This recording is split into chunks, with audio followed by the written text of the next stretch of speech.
النهارده ان شاء الله نعمل بيتزا، يعني العجين اهوت بيخمر والصوص، وادي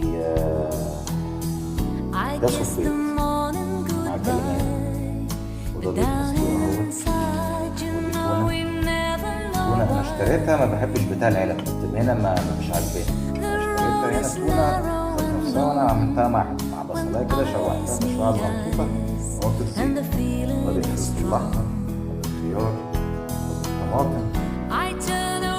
يعني كده هعمل بيتزتين النهارده، واحدة بالتونة والصوصية، التانية هتبقى بالبيض والخضار.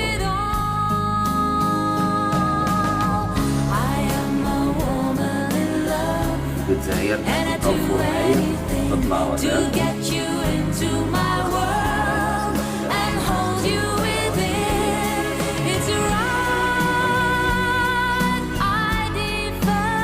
قبل ما ادخلها الفرن بالتونة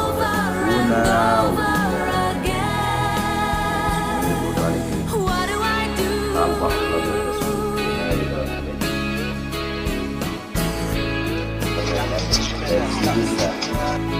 بعد ما استوت معمولة بالخضار والبيض المسلوق، خطيرة ملهاش اخوات بالله ولا جلد يا ولاد.